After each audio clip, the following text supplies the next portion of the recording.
We're recording. Welcome to the regular board meeting of the Park Ridge Park District. The time is now 7 o'clock. May we rise to say the Pledge of Allegiance.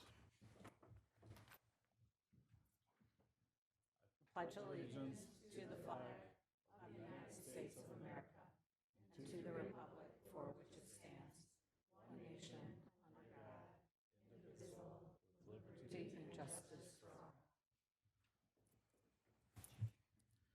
May we have a roll call, please? Commissioner Bendy? Commissioner Bowe? Commissioner Grau? Here. Commissioner Halting? Here. Commissioner Leduc? Here. Commissioner Matza? Here. Commissioner Tunnel? Here. Would anyone like to amend, add, or delete an item to the current agenda? Hearing none. Is there any public comment on non-agenda items? Okay. Now we have some special recognition of some retiring staff members. Tonight we have two staff present to recognize. First, we have Beyond the Bell site coordinator, Kathy Blatchett, who has been with the district for 9 years as site coordinator for Beyond the Bell at Carpenter, and Marcy Calkins, who's been a preschool teacher at Main Park for 21 years. On behalf of myself and the Park Board of Commissioners, I would like to publicly thank these staff members for their dedication and commitment to the Park District, the community, and most importantly, the children. We would like to recognize all their hard work and efforts at both Beyond the Bell and the preschool program, and to let them know how much they are valued and appreciated. At this time, I'd like to turn it over to Youth Coordinator Robin Battaglia and Preschool and Early Childhood Supervisor Brooke Plofsky to say a few words about their accomplishments over their years with the district.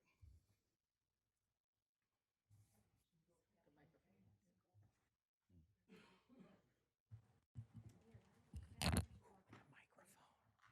right, so nice. Oh, I left my flowers over there. I'll get them for you. Where are you going to be? So many of you know Beyond the Bell, and it's with great pleasure that I have the opportunity to introduce one of the reasons it has grown to become such a staple in our community, Kathy Blatchett. Kathy has worked for the Park Ridge Park District for 9 years since the start of Beyond the Bell program. The original aftercare was approximately 45 kids at Franklin, and it has had as many as 165 kids in the afternoon. She survived several supervisors and hundreds of kids and staff.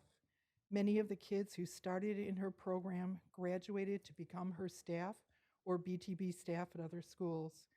I would often send new hires over to Franklin School to see how she does it, how she can supervise and monitor kids and staff without yelling, in a supportive and non-judgmental way.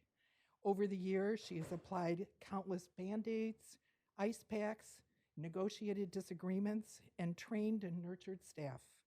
Unfortunately for me, this year, Kathy has decided to step back from her site coordinator role to pursue a semi-retired activities.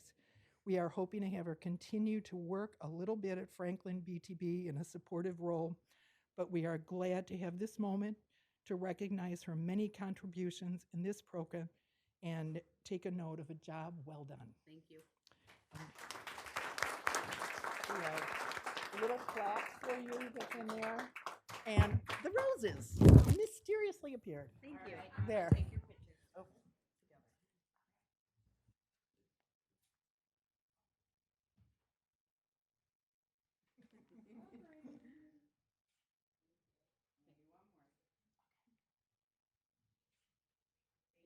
Thank you, everybody. Thank you.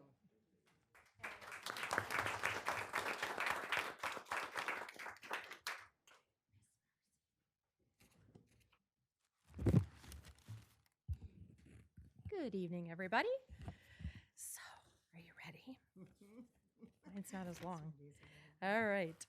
Marcy has been on the Park District preschool staff for over 20 years. 7 years ago, when I started working here, Marcy was considered one of the pillars of our program. There were a few teachers that I would go to for advice and guidance about our program, and Marcy was one of these individuals. Whenever I would visit her classroom, she was always smiling, she loved her job, and she loved her students. Marcy, we will miss your smile and enthusiasm. Don't forget, you said you would sub.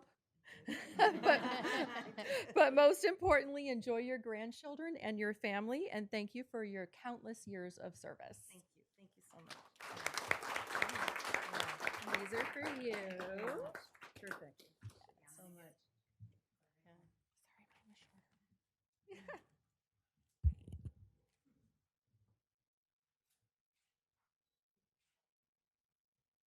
Thanks, everybody. Thank you so much. Just want to say it brings you so much joy, so much meaning, so much purpose to my life to work with the children and guide the children in our community. I was raised in Park Ridge. We raised our children, and our son and our daughter went to the Park District too. So it's like a full circle thing, and it was a beautiful program. Thank you so much very much. And my grandson is my grandson's in the program too, Carly's son. So yeah. Thank you very much, everybody. I just want to say one thing. When you are in the awkward position of having a commissioner asked to volunteer at Beyond the Bell, where do you put her? And they put me with Kathy, which says a lot. And I have really enjoyed knowing her, and I know the kids are really going to miss you. So, and I will too next year.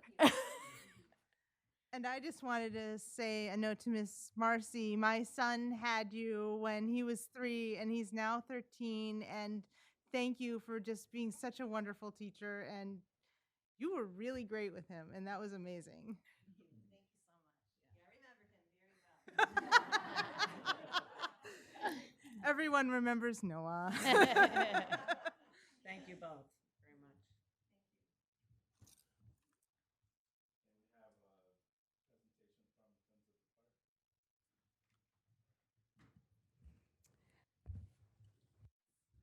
I have Mike Wapner here with us today from the Park Ridge Friends of the Parks to present a check to go towards the Wildwood Nature Center and relocating the animals to their new home at our 531 building on Forest View. They started fundraising for this cause at the beginning of the year, and they have $20,000 to donate towards the project. So we're very excited. It's a small but mighty group, I always say. They're very dedicated volunteers. So we really appreciate everything that they do for us. John, would you like to come around and have a picture? Julie, did you want to jump in too, since you're here? Or am I putting you on the spot? Thank you guys so much.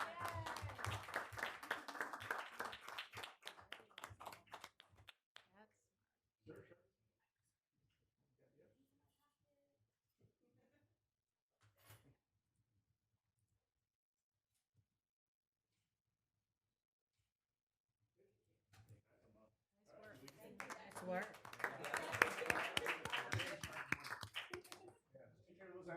Checks in the mail.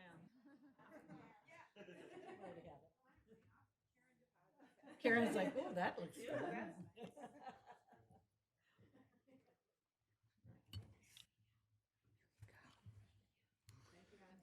Thank you.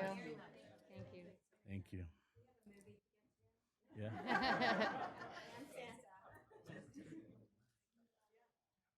Mike, we said it was like Christmas in July because we got a check. Oh, perfect timing. And I just want to say thank you to the friends. The fundraising has really ramped up in the last few years. And a few years ago, $20,000 would have been unheard of. Yeah, so it's very exciting. And Margaret does a lot for that. I guess we lost the audience.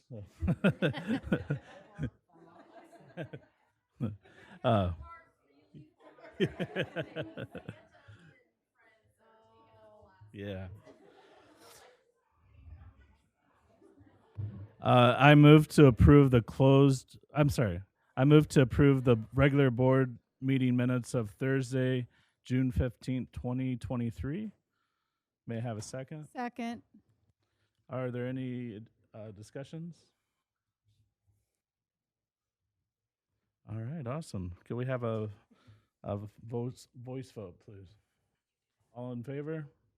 Aye. Any opposed? All right, thank you. I move to approve the closed meeting minutes as identified in Exhibit A and maintain these minutes in the closed meeting records of the Park Ridge Park District, finding good cause exists to maintain them as confidential. May I have a second? Second. Any discussions? May we have a roll call vote? Commissioner Bendy? Yes. Commissioner Bowe? Yes. Commissioner Grau? Yes. Commissioner Halting? Yes. Commissioner Leduc? Yes. Commissioner Matza? Yes. Commissioner Tunnel? Yes. Motion passes. Thank you. We move on to the report of park officials. For the president report, I just again want to thank Friends of the Park. I know that money is going to go to great use, and I appreciate all the hard work that they do throughout the year to raise money. I know that the bike sale goes; it's a lot of work that goes into that money that they've raised. So I just like to thank them officially as well. Do we have any report for the attorney? Thank you. And Executive Director, it's your turn. Actually, 3 things tonight. I briefly wanted to touch on the master plan and survey project. I know I had emailed the board about this, that we had gone out for RFP and that we got one response for the master plan and survey. It was quite costly. I don't want to go into the cost right now just because we'll probably be we'll be doing RFPs in the future. For several reasons, we decided, the staff team, that the biggest being the time constraints that are on us all after we really dug in and saw what was going to be involved with this and a distinguished agency. We decided to delay the process, understanding it's still very important, but we thought it would be a disservice to everything else that we have going on, mainly Oakton and the bigger projects and just the normal things, to go ahead with it now. And because we got one RFP, we did hear from some of the some feedback, and I think that they look and see the architecture working with, that we're in the midst of these big projects. We did hear from our current architect we're working with at Oakton that they wanted to focus on Oakton and it would be their same team. So that made us step back, and plus the fact that it was, really it was not in the budget and we were borrowing from another area anyway, and it was about double that. So we decided that I just wanted to bring it up here just to make sure the board, we're all together, that you're good with that. The other, the ripple effect of that, of course, is that the distinguished agency cannot be done without the master plan being done. So that is, there's certain things that are required, and then some that, you can get away with because you get certain points. But it's a non-starter if you don't have your master plan upgraded. So, and then again, after meeting with our mentor from the distinguished agency process and going through what we would need to do, I think we're in very good shape, but there's a couple big things, a lot of policy. It's not going to stop us. And I think it's going to be a good process to continue. And, we're already started. I mean, things like keeping attendance at our meetings and doing an agenda for all of my staff meetings and all the meetings across the district. So these things we're starting and putting in place for when we want to go back to that project. So wanted to bring it up, make sure that there wasn't any big dissension on that. I was pretty bummed out, but then after I really looked at it and the staff, there was concern about doing everything to quality. So that's why we're, saying that we think it's best to put it off.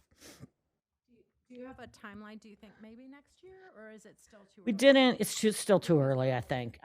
Until we get through these certain phases of Oakton, I think that it's, we're all feeling like, let's just, we know what's involved now. We know the process of what we'll have to do to restart. Right. But I think until we also have Hinckley going on and South Park, and they see that. They see who you're working with, and so and maybe we'll break down what we asked for. Maybe we asked for everything, right? We asked for in the master plan proposal, programs, parks, facilities, surveys. So maybe we would break it down into different sections. So I think it's TBD. And do you think we will do some policy work this year, though?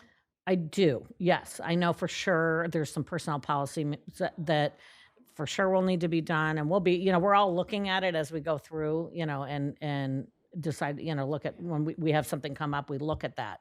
It's like, what would distinguished agency need, and so, yes, I do It would think be so. good to space those policies. out. Absolutely, and not do it all at once. So Yeah.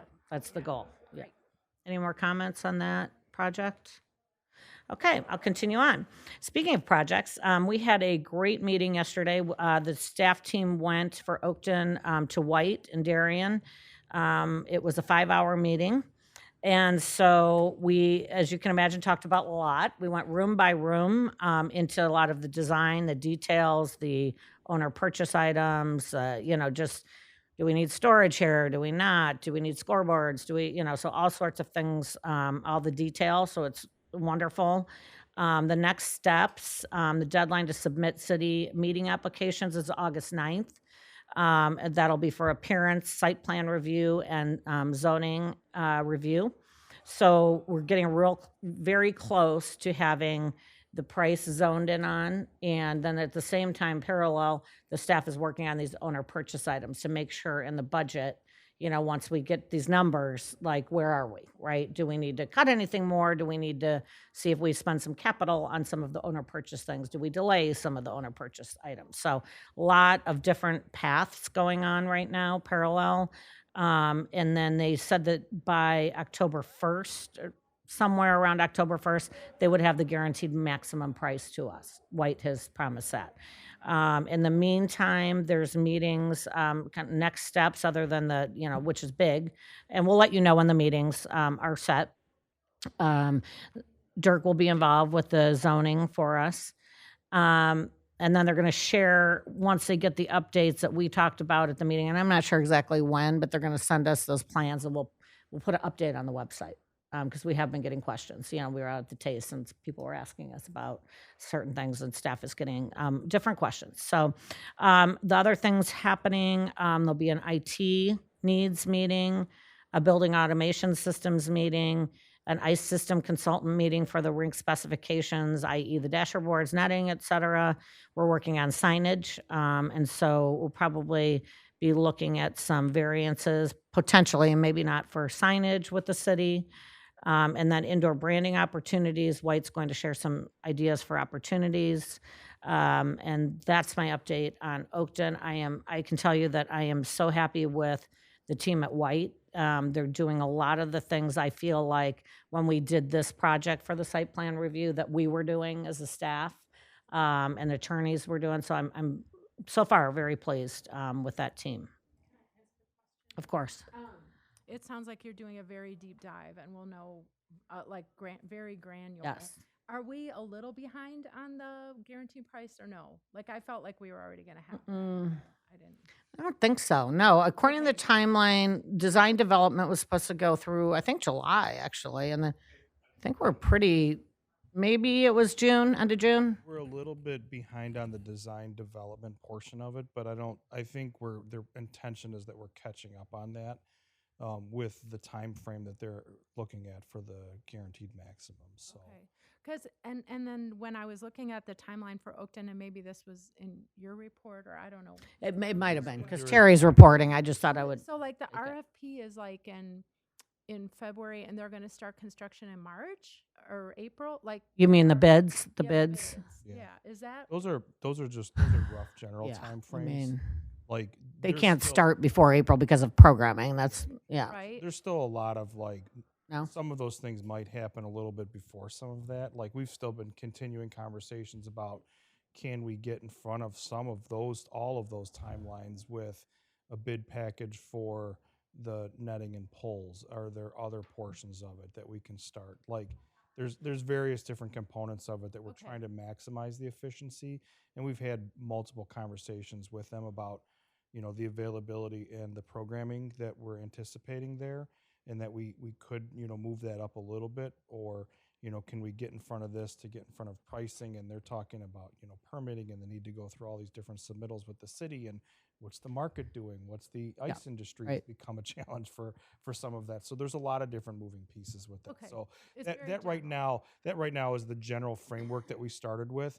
And there's been some conversations that some of those pieces could move, but we haven't had enough information to say that, oh, definitely we're going to move these. So I haven't felt the need to adjust those yet, because I don't want to give, if I False, start right. adjusting it, then it's like, well, you adjusted that for a We reason. should have, that should be firmed up soon, That's it. hopefully. Yeah.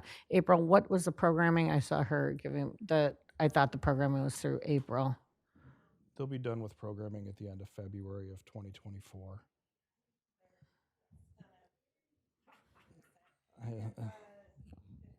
If- Yeah. Yeah. Right. So the idea was, and some of the conversation was, if they could fit in some extra programming during March of 2024, then that would be added in. Some of the conversation is built around whether or not we'll have, like, how much of the interior items that we have in there need to get moved out and stored, removed in a manner before the major demolition happens. Like, what kind of, We're not there yet, yeah, right? there's a lot of different moving A pieces. lot of moving So, pieces, yeah. Yep. Mhm. Some examples of like owner purchase items that you mentioned. Tables and chairs in the facilities, TVs. Take the building. What? Take Oh the yeah, building, that's fix that's it. actually what they said to us, because we're like, all right, we've got this list going and you have a list going, like they do the indoor signage like on the rooms, right? And they said, just think of it like this. If you turn the building over and shake it, anything that moves is owner purchase. So that's a general. And then I started pointing out that, well, those TVs, and they're like, well, the TVs. Yeah, we're like, and those the are hooked onto the scoreboards are a wall. little- They're, Right. they're going to be hung like a picture frame. Those will probably still fall off. So there's a Desks, few nuances. but desks, yeah, office furniture, lobby furniture, unless it's a built-in, right? So there's some crossover on some of the stuff. Goals, soccer goals, all the, equipment for on the racks that the skates are on. So you get the.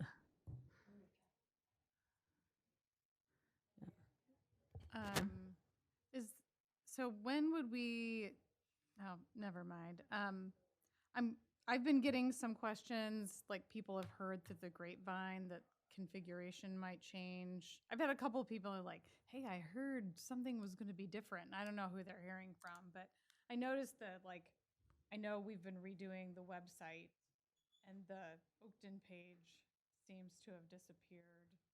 And on the front page, the capital projects, like the ticker that you go through. Sorry, we were just working on it yesterday, and I'm trying to rewrite stuff, and it's going to come into the Okay. ticker area. It'd be good to have It a might actually point. be tomorrow. I'd love to have a place to point Sure. people to, because I feel like then the rumor mill. Right. I've had We a were couple just, we pieces- just, people ask me like wacky things, and we just received the new site plans, and I wanted to move it off Okay, referendum and put it with other projects. So we were just doing that movement Yeah. today, and then there was a little rewrite that I need to do. okay. And right now, and I don't see that, the major, this isn't answering, the recreation elements are all in there as they were in the referendum. Yeah, Right. that's what I'm telling people. Good. But it's good for me to be able to give them a web page. Absolutely. Yeah, right. So I don't Good. say something wrong or. And to let them know that I'm not kidding when I tell them that all of pits are being used in the infill. Oh yeah, We had one of yeah. our We friends had, who- we had a Oh, friend ask about That might be a good thing to put up there as well. We were kidding. We're like, no, really. So your friend was happy about this, right? Yeah, That's- She was, but she just didn't think, And- she thought I was making a joke when I was like, and we're going to have. Because instead she had of never pepperoni, heard we're about gonna have olive pits there, in and the. She was like, what? yeah. You're kidding, right? And I'm like, nope. Good. so we. All right, moving on to not as great subject as our incidents in the park. I'm not going to go into detail, but I will tell you, and I think I also put this in my report last week, but kind of an update. But we met with the police leadership. We'll be implementing additional coverage at Centennial Park, and we'll have police in uniform and armed, unfortunately, but we'll continue with the off-duty police coverage as well. So they're going to mix it in and try to take that park back. Because everybody's very upset about what happens after 10 o'clock there. And these uniformed police will be contracted with the police department because we cannot pay directly uniformed police that are armed. So it's it's with the city of Park Ridge. They're paying half. We're paying half for that. The police have been unbelievable. The cooperation has been great, and we're working on some other things of ours internally. We got a quote, and I don't know when it's going to be starting, but we're going to make that one of the requests from the police is to have more visibility up on that sled hill. So we're going to get rid of a lot of the brush and some trees that are very small and buckthorn, and so it will have a different look up there, but we feel it's necessary to do that. And then Terry's going to, in the future, do some plantings, hopefully, some wild. The work, we anticipate the work's going to start next week.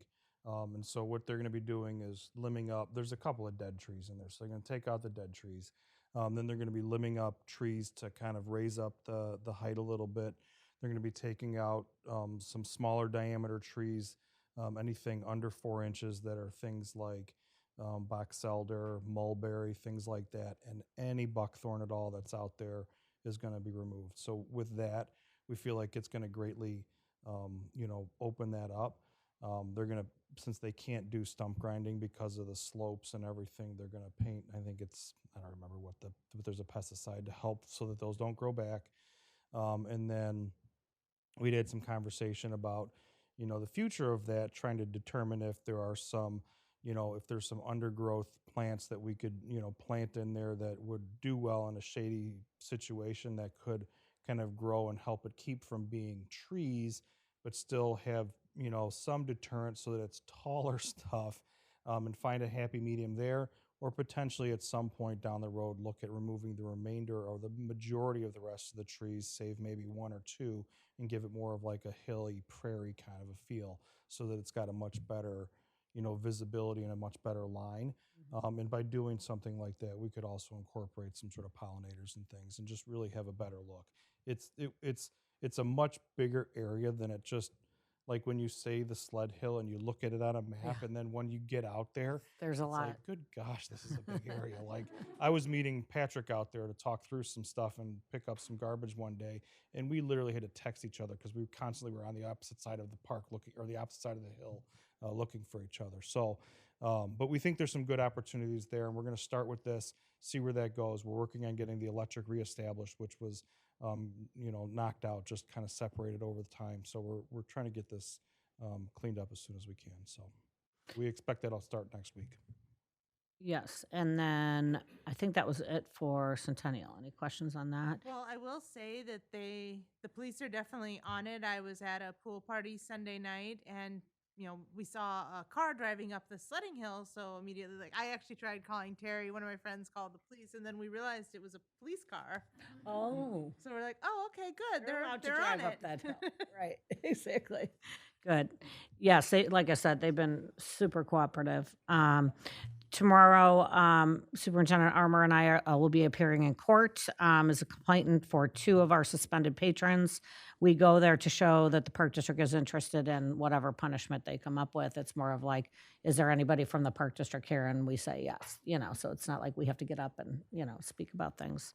At least we haven't in the past. So that's always fun, going to Skokie Courthouse. Yes, and I believe that's it, unless anybody has any specific questions for me on general. I mean, what happens at the Skokie Courthouse? Well, What's it a depends. common result for these? One of them is an adult. One of them, right? I believe, yeah. So they'd be punished as an adult. I don't know. Yeah, I just was wondering. They would ask, maybe they'll ask if we want restitution, and yes, we'll take whatever. It's usually it's hard, right? It's hard to get arrests. But this one is adult, so this is different. I usually go for minors, so they will agree to restitution. And we usually meet the clerk outside beforehand. They talk to us and ask us these kind of questions. Would you guys accept restitution? Would you, you want fines? What are you looking for? It's really up to the judge, Well, and the Cook County court system does in fact have diversionary programs for juveniles. Like one of the ones is juvenile offender and victim mediations through the Center for Conflict Resolution, which is a nonprofit that Mhm. that I volunteer with, where they will actually have representatives of the person or entity that was the target of the juvenile and the juvenile come in and like have a mediation and then hopefully draw up an agreement that often will involve some form of restitution. Mm-hmm. Yeah, and these two in particular are, I believe one was also arrested in another town. And these are multiple, we've had multiple incidents with them. 9 for one of them, maybe. Yeah, one of them's on our 9th or 10th over time. So yeah, these particular ones, hopefully we'll get something accomplished. So anyway, so that is my I general. have a related question. Sure. So the vandalism report looks like the same sort of thing at different parks. You know, people like blowing fireworks up in garbage cans in bathrooms. Like, it's almost like, is it this? Do we know if it's like the same people on a tour, or it's just copycats and people doing? I believe it's, yeah. I mean, I think it's 4th of July. That's a typical, you know, we've got a pattern of some of these kids, but no, there's new ones all the time. Yes. I have a question about the weapons. Is that optional, or if you hire the police, they have weapons? They have to, they go armed, you know, they go in uniform, which is armed as well. Yeah. Okay. Mhm. I didn't know if it was something we asked for. No, it's not. We you know, they asked for it actually because of how much they're getting harassed out there, the police. So they said it's just not effective because the kids are not listening to them if they're not in uniform, right? There's no teeth to it. They have to wait. They have to call a different car, and then the patrol comes over, and then they're gone. Right. I wholeheartedly agree with, you know, telling them we don't stand for this. Right. So I approve. Good. Is it the same repeats on the Hill too? I guess that's the same question. Like, The ones that we've Stop caught, shooting? yeah, the ones that we've caught, I believe. Some yes, some no. Yeah. okay, thanks. Yeah. All right. And then I guess moving on to marketing and public relations or human resources, if there's any questions on those reports, answer those. I did have a question on the compensation. Yes. Was that for 2023 or 2022? I have to think about this. It's a look back to 2022, and then there were some spot awards in there from 2023. Right? The 27 individuals, is that who you're asking about? Right. Yeah, The majority were 2022. so it just, you know, I just have a problem with this whole category. It was never meant to be a bonus, and when you do it a year later or, you know, 6 months later or however long later, to me, it's a bonus. We do it, I can understand that. We do it after we do the merit increases and because of all the paperwork and everything, and then for HR. So we do it after as a look back, and we wouldn't, you know, there's a process. So they have to fill out the forms. Then we have to review them. Then we meet. I mean, so it's not just, you know, we're handing this out and then we have to go back and review like the like ones from different departments to make sure there's equality. So it really, because it has to be from, I mean, you have to set some kind of time frame that you're looking at, right? Well, I just, what I remember, and my memory is not perfect, you know, it was not a bonus at the end of the year. It was when you go above and beyond, and maybe your whole year was above and beyond. No, it's specific. It's specific, like, you know, projects or, you know, initiatives. So we look at specific initiatives for the individual. Yeah, it hasn't changed. The look back hasn't changed, I probably say the same thing every year. right? That's, I mean, when we started it, we're doing it the exact same way with a look back. So But it's not a bonus. it's a performance incentive. We do this where I work, and we go back like a year and a half prior for same thing for specific projects that are kind of above and beyond of people's jobs. Right. You know, or they're just doing and they have a pretty long look back too. And they do motivate people. They do. Anything else?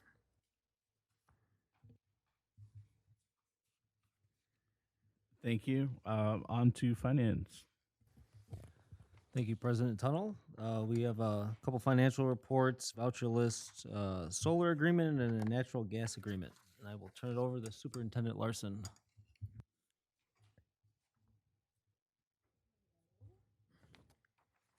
I have a lot of chattiness here, so I post-it notes and everything, so settle in. Okay, first off, I'm going to kind of merge the first three agenda items, and when I get to the end, we'll talk about connecting what I'm speaking with the agenda a little bit more. I wanted to first off mention something that I forgot to put in the board report, which is that the finance team has been doing pool cashier audits in June, and we visited the splash pad in South Park, and it's a really it's a neat thing to do. So we do the training for the pool cashiers, we give them a couple weeks to get settled, and then one or two of us will go and visit at a shift. We try to visit at the beginning of a shift or an end of a shift when there's transition. And we try not to freak them out. We tell them we're there to help them and answer questions. And it's gone really well. Both pools, they had good questions for us. And we had some small things, reminding them to put their initials on the deposit slip, things like that. And what's really nice about it for us, we've learned how to improve the procedure for next year. So Angela, our accounts receivable clerk, always goes and she's taking notes for next year on how to make things better for the staff. In July, we will visit Centennial and Hinckley. Last year, I went to Centennial and it was eye-opening to be there on a busy, hot day watching what the 16-year-olds have to work through when they're cashiering. So I should have put that in the report, so my apologies, but that's something we like to do every summer. As far as my report, which is on page 13, I did have a few things I wanted to highlight. One is that we've been working on the capital asset replacement plan, so I updated that for 2022. And Terry's been wrapping his head around it. I've been wrapping my head around it. And our plan, as I mentioned in here, is that in August, we will bring it to the board just for a general discussion about just starting to think about capital for the next year and budgeting. And then in September, we will have more discussion about it after we've met with the staff. So I wanted to make sure that you were aware that that's our plan, and see if you had any questions about that. The other thing I wanted to mention in September is that we will ask the board for input on the strategic plan. I think there was feedback last year of starting that a little bit earlier. And so it's a little bit of a chicken and egg situation, because some of that is fed by how the budget is going and what discussions we're having around the budget. But we would also like to start talking to you about that in September. And Gail, I don't know if you have anything to add about that. We got some comments from commissioners that they wanted to see it earlier, strategic plan, and so there's two different things in the capital, and Karen did a great job explaining that. So, it's one of these, and we've talked about this chicken and the egg thing, right?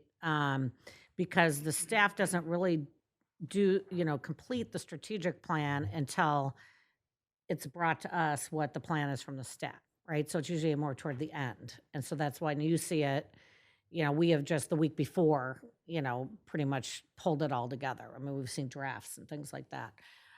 Because the plan comes from their ideas and from, all the staff's ideas and our collaborating.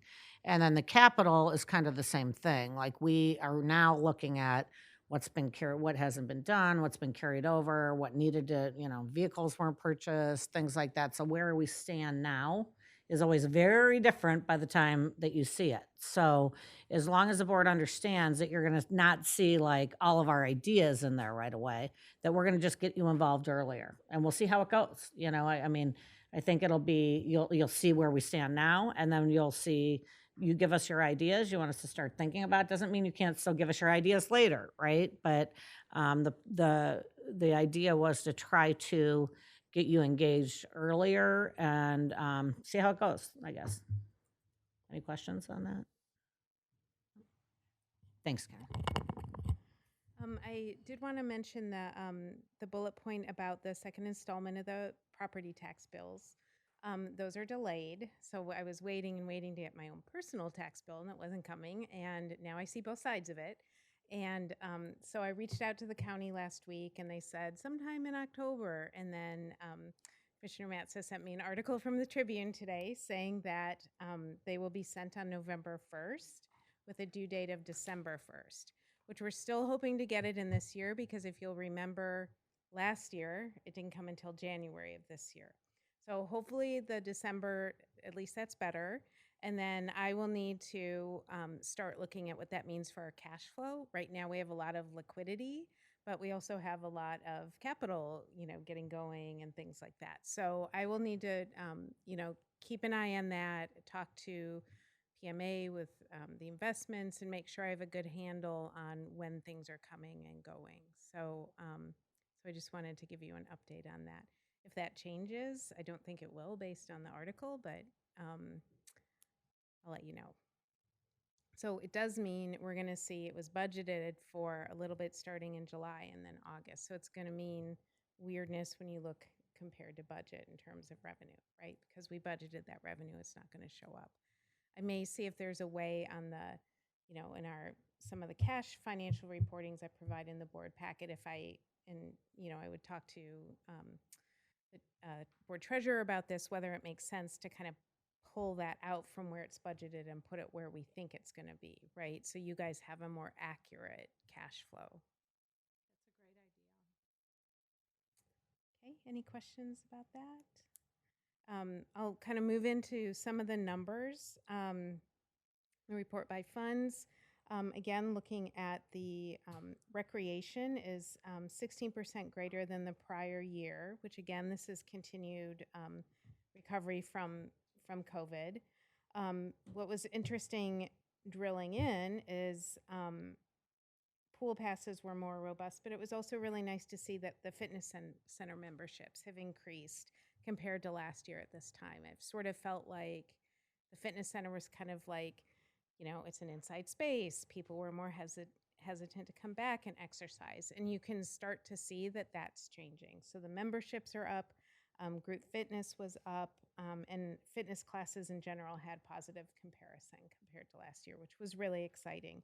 And then, of course, now that we're in summer camp, that's, as you know from Superintendent Armour's reports, that's, back, definitely. So that's a positive comparison. Are there any questions about anything else on this report? Okay, I want to bring up a few topics about this report. One is in the written reports, we keep comparing to COVID. And I'm just wondering if the board, either you can comment now or just email me what you think about, like I can still refer back to 2019, but maybe take out the language of due to the pandemic or due to COVID. Like it sort of feels, it feels weird to keep saying that over and over again. And I'm just wondering how you feel about that. Okay, but still compare to 2019, understanding that, yeah, okay, you got it, okay. Yeah, we're aware there were a couple of rough years in Okay, there, so okay, I think, good. So I just wanted to Yeah. talk to Or mention just that. generally use your best judgment. Okay, okay, will do. We'd, think you can probably. Yeah, that I didn't just magically forget that there wasn't a pandemic, that there was a pandemic. Like, oh, that's kind of weird. The other thing I wanted to bring up and why I mentioned the agenda is there's kind of a disconnect between the 3 agenda items under finance and sort of how I write the narrative report. It says like the first agenda item is written finance report, and then there's the monthly report by funds, and then the financial projections. And I've been just kind of speaking to all of them all at once. So, and again, you don't need to comment now, but if you wanted to email me sort of, should we just have one agenda item for me that deals with kind of the written narrative report with, some highlights of the financial reporting? Or should I restructure the narrative to kind of fit within those 3 agenda items and have the comments broken out a little bit more? This is not to put anyone on the spot. You can really just think about it, but it's just something I've been. I think we used to do it 3 different parts. Okay. We did, and I think just in the last couple of years, it kind of of morphed into one general. So Anything's fine. I can do things anyway. I just want it to be easy. I just noticed, the last couple, like I've sort of sped through things, and then we're like, and okay, what agenda item are we on? well, So and we just trying to wouldn't make it know more when clear. to ask certain questions. Like if I had a question, I was waiting for that part, but then you'd be done, and I was like, oh, so maybe you could just say finance report. Okay. I Okay. don't know. Okay. Anyone disagrees? Well, just think about it and let me know, and I'll play around with some things. You can let me know what you think. Yes, yes. Be careful. I like puns, so as staff knows, don't know what you're gonna get. And then and this is something also to think about. If there's anything that you're looking for in these reports that you're not finding, I'm basing these on sort of what Sandra did before, and I'm starting to feel, things that I'm interested in when I look at the numbers. But if there's something specific you would like to see that maybe you used to see, or, anything, and again, you can just email me and say, it'd be interesting to see a comparison to, 1900. What was the park district like in 1900? Whatever. Because trust me, we probably have those files here somewhere. But just think about it if there's something different that you'd like to see in terms of the financial story of the park district.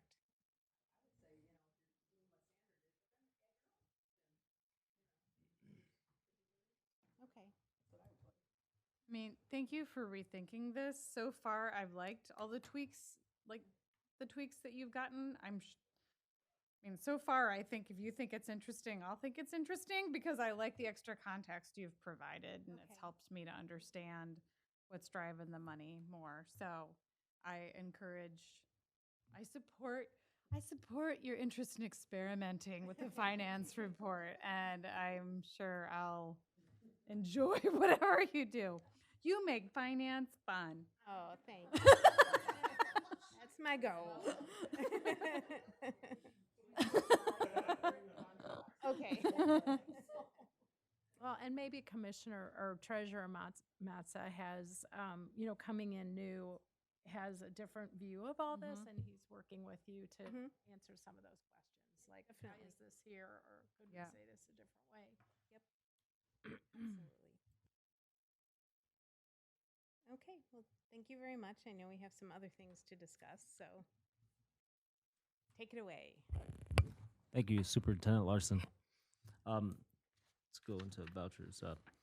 I move to approve the payment vouchers in the total amount of $990,996.12. Can I have a second? Second. Thank you. Is there any discussion about the payment vouchers for last month? No? Okay. Mary Beth, would you do a roll call vote, please? Yes. Yes. Commissioner Halting, Yes. Commissioner Leduc, Yes. Commissioner Matza, Yes. Commissioner Bendy, Commissioner Tunnel. Thank you. Do we want the motion first, or you wanted to discuss first? Motion, all right. I move to approve the U.S. Solar USS Goodrich Solar LLC and the U.S. Solar USS Sycamore Solar LLC agreements, and to authorize the executive director to execute and deliver such documents. Can I have a second? Second. Thank you. Superintendent Larson, do you want to go over what the solar agreement is? So the memo is on page 26. I came in sort of at the end of this. This was a transition item between Sandra and myself. I know you've discussed aspects of this before, so you probably have more institutional knowledge than I do about this. But I have worked with our consultants quite a bit and asked them a lot of questions. And our attorneys have also reviewed the two agreements. There are two agreements because each solar farm has sort of, I think of it as a garden plot, right? So they have different plots and plot sizes available. So we're able to utilize both of them. The state of Illinois will let us have multiple agreements with different plots. And then the electricity accounts that are included in the agreement so far are Prospect Park, Main Park, Wildwood Nature Center, the fitness center in South Park, and Centennial just got added last week. So they had more availability, and they called us and said, "Do you want it?" And it's great to have Centennial included because the usage is obviously so high. So we'll have a lot of room to grow that going forward. So I didn't know if you had any questions. I'd be happy to answer what I can, and if not, find out the answer. I do. When you just brought up a new one, when you say we'll have a lot of room to grow that further, what that might relate to my other question, which is agreements range in initial subscription capacity from 11.84% to 87.22%. Does that mean like one of our properties is only 11% covered? Right, and that's so the it could be fitness center. Centennial. Yes. Okay, and when they bring on more capacity, we would sign up for more capacity? Yes, so we'll talk about this at the August meeting about what procedure we want so that we can respond to additional capacity quickly. But yes, when they have availability, when US Solar has availability at any of their plots, they would contact us, which is what they did last week when they had availability for the fitness center. And they, instead of just adding more to one of the other projects, E4 suggested adding the fitness center to kind of get it, get the project going for credits for that location. So fitness center is at the 11%, and the one that's at the 87% is nature center. Right? So they don't have as much usage, so we could use more right away. Does that make sense? Yeah, no, I guess it doesn't matter. It just seems like you would just say, we have 100% or 90% as well. Yeah, 90% is the goal. 90% That's the most we at can do. these 4, and this last one's only at 11 because there's no more capacity. Is that Right. kind of how you're Yes. doing it? Mhm. Okay, all right. So as opposed to what they explained, as opposed to doing like 90% here, and then we've got these 4 other accounts here that are just kind of waiting. They were kind of hodgepodging it, so we get them all ready. They're set up to go, and then we're just adding capacity as we can to those locations. And it also diversifies the credits a little bit between the locations. Interesting. And what was the general discount on that about? Like, do you remember? So our current capacity between these 2 agreements is about 440 kilowatts. They were estimating we'll receive credits of about $4,400 on our ComEd bills. Now it's going to take them, once we sign this next week, it'll take a month or 2 before we see that. And then I'm happy to report back what that really looks like. Yeah. The billing is done through ComEd as opposed to our energy use. I know so much about this now. It's crazy. My kids are so bored when I talk about it. But it's billed through ComEd, and then so Dynegy is our supplier, and then Dynegy will also be billed through ComEd. But in order to get the credits in the most efficient manner, the billing is going to come through ComEd because the credits come through ComEd. So yeah, as soon as we start seeing it, I'd be happy to report sort of what it looks like and what's happening at each location. Great. It's exciting. Mm-hmm. Long time coming. Anyone else? Discussion for the solar? I wanted to make a comment. So the 4,400's net for the rest of the remainder of this year. Would next year be somewhat double because we're in the middle of the year, or does it depend on? So yeah, they couldn't exactly tell me what the credits would be, but we'll get a sense of what it is after a couple months, and then obviously, and hopefully as we're budgeting, right, I'll be able to take that into consideration for what we're seeing the next couple months. Great. And we had talked about eventually there was 2 sites that weren't eligible because there's currently construction being done. When the construction's complete, they would be eligible if there was space, correct? We can, yes. So that'll be a discussion. So we left out Oakton because of construction and the activity center because of its own solar panel project, right, Terry? Still considering it.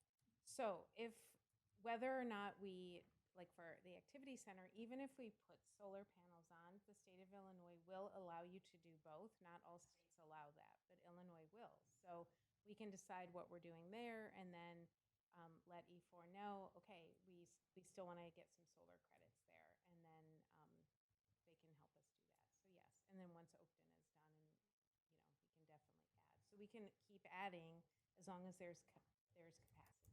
Excellent. Thank you. I have one more question. When you say credits, they're SRECs? I'm sorry? Are they SRECs? SREC? I don't know what that is. Solar something credits? Renewable energy credits. Thank you. Okay. I don't know. I'll have to look. All right. Differently. That's what I was wondering. Rex only, well, I don't want to speak out of No. turn, Yeah, but I I can know find that, out. I do know that doing a community solar agreement is actually preferable to just purchasing straight up Rex. Because Rex, depending where they're coming from and how old they are, and community solar agreements help drive generation of new solar better than just buying Rex. That's my impression, or what I've been told by people who know more than me. Sounded like That's my job. you did a good job of doing it. All right. Thank you. Anyone else? No? Mary Beth, can we get a roll call vote, please, on the solar agreement? Commissioner Grau, Yes. Commissioner Halting, Yes. Commissioner Leduc, Yes. Commissioner Matza, Yes. Commissioner Bendy, Yes. Commissioner Bowe, Yes. Commissioner Tunnel. Yes. Thank you very much. It's really exciting. It is. Okay, we've got one more thing to chat about. All right. I'll read the motion first. Move to approve the district to enter into a fixed rate contract with Constellation Energy for a 2-year term. Can I have a second? Second. Sure. All right, Superintendent Lushin, you want to discuss? So our natural gas contract is up on September 1st. It was a 3-year contract. So I contacted our current provider, which is Constellation Energy, and then I used NYMEC as our broker, and gave them a date, which was July 10th, to provide us with a natural gas quote. And I asked for 1 year, 2 year, 3 year, 4 year, and then no carbon offset and carbon offsets. Now, the carbon offsets, I've learned, similar to what Commissioner Holting said, is not the same as what the credits we're getting with the community solar. So the carbon offsets are more like we're just purchasing what's already out on the market. So let's say there's a big factory, they have some leftover carbon credits, they put it in a marketplace, and then organizations can kind of buy them. So I talked to both NYMEC and Constellation Energy about this, and it's a little bit Wild West still. And it doesn't really benefit not only do we not get like a financial benefit to it, but it doesn't even necessarily benefit our community, right? So in an ideal world, like I could see it where we're buying carbon offsets that are here in Park Ridge already, right? So we're actually helping our own community. But right now, it can be anywhere in the world. Different natural gas companies are doing different things. So I know that we're interested in exploring that, but I just wanted you to understand a little bit more about why, when we were reviewing the bids that came back, the prices that came back, we decided we wanted to hold off on the carbon offsets right now. I did talk to Constellation today, and they said that they can be added at any time. And they said they're still evolving with them, and they put a team in place at Constellation to put a more structured program in place for them. So it can be a continued discussion as we go forward. And they know we're very interested in it, so they can keep me in the loop on what's happening. But I just wanted to talk about that up front. So what we were suggesting is that we would stay with Constellation Energy with no carbon offset, and we would do a 2-year contract. it's going to be, there's going to be more short-term volatility with a 1 year. And the price just seemed kind of literally 50% of an increase, right? It's kind of smack dab in the middle. Gas prices are up. They're going to keep going up for the time being because of what's happening in the economy and and what's happening in Ukraine. So, and the U.S. gas market is shifting a little bit from an import to an export, which is also putting more pressure on prices here. So it's not that we could get, we're not going to go back to $2.53. But this 2-year one seemed like, okay, we know we're going to have an increase, but it's not a huge increase. It'll give us some time to see what the market is doing over the next 2 years, and then we can reevaluate. Please let me know if you have any questions. Anyone? Questions? I just, the line that hit me about the carbon offsets, and I might be looking at this differently than you are, but everyone on the planet benefits from carbon offsets. So I didn't read that as how it would not benefit the district. Well, financially, it doesn't benefit the district because we have to pay for them, right? Like with the solar, we're improving the environment and we get a financial benefit to it. And I'm not and I see why what I said can be taken that way. But what I was saying was there's no financial benefit. And you're right. I mean, it is benefiting other places in the world. I tend to think of our own community more, but that's probably not the right way to say it. The world is connected. There's no place where our carbon is just our carbon. Right. So the word financial would have been helpful there because that kind of made me bristle. Okay. And I like that that we can revisit this. I'm going to have to take your word on the Wild West. I don't know if you want to get into the nitty gritty of all that. That we can revisit that. Yeah, I want to, I agree with Commissioner Grau that, when we think about carbon offsets, that, while it may be an unestablished market, that we probably, if we're in a position financially, and, just this month's revenues, I think, shows that, we're doing better than expected, that we would be able to try to lead the way like we do with so many other programs through the Park District, where we're really innovative in, helping other park districts then consider programs like this. And I think if we were to invest in that sort of thing, I would be behind it because we are, faced with really global calamity going on.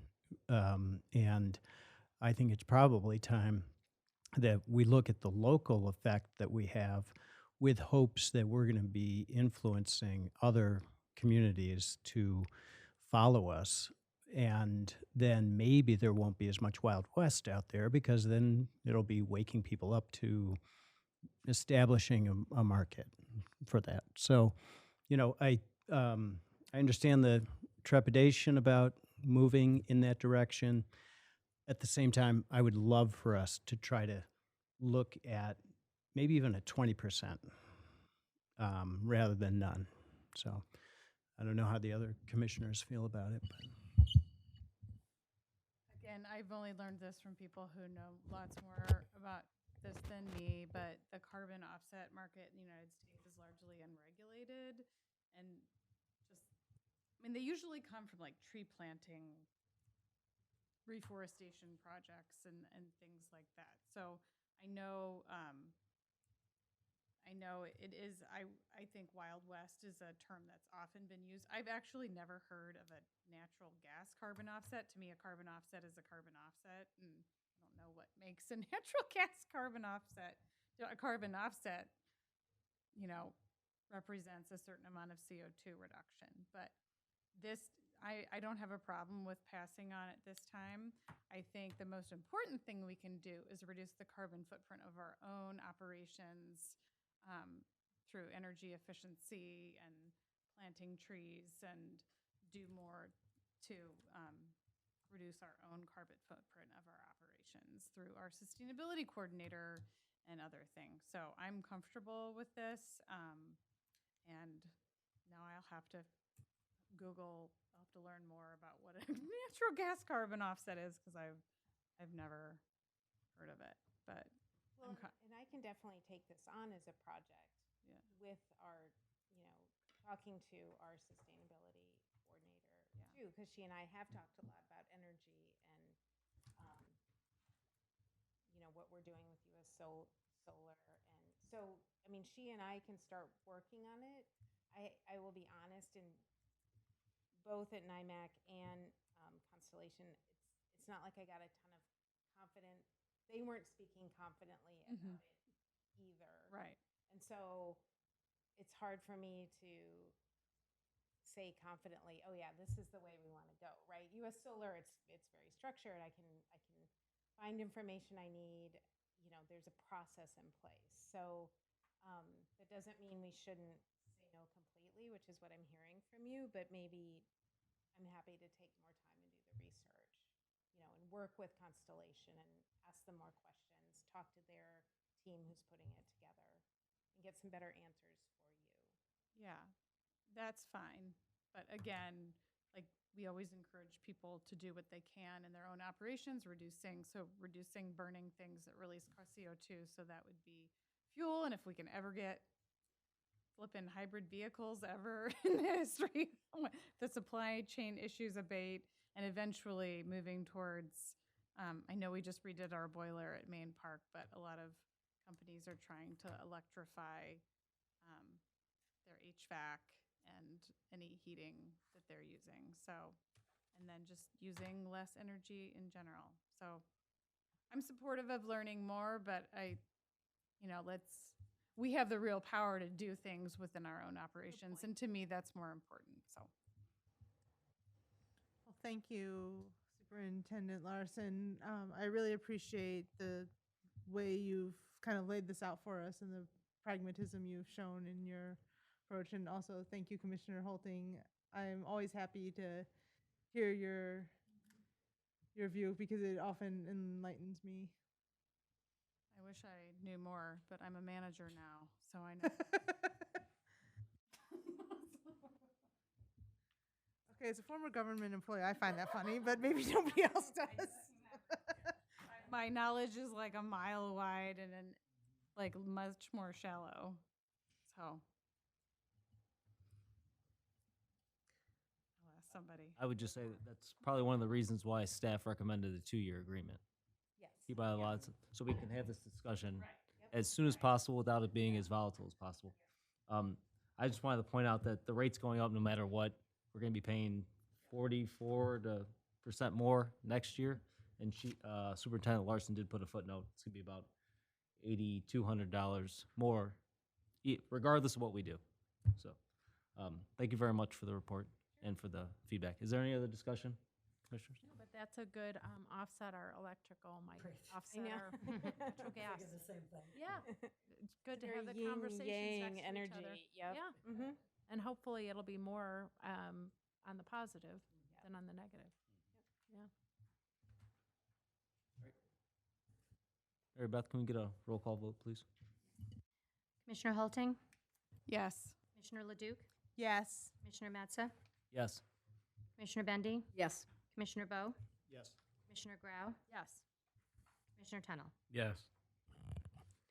Okay, thank you very much. That wraps up finance. I'll turn it over to recreation and Commissioner Leduc.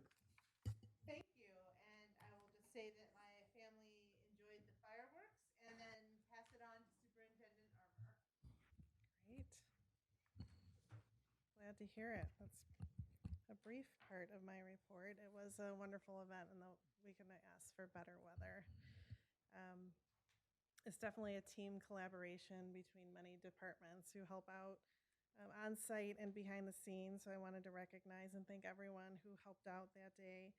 And also, we couldn't do it without the collaboration of the other entities, including the city, police, fire, and the school district. So it was a great event, and we had, really no incidents whatsoever. So, and the city was wonderful to work with too. They really stepped it up and really helped us out. The summer concerts, we've had a few, and thanks to all that were there and have helped out with the fundraising efforts. Obviously, they're paying off. And camps are officially past the halfway mark.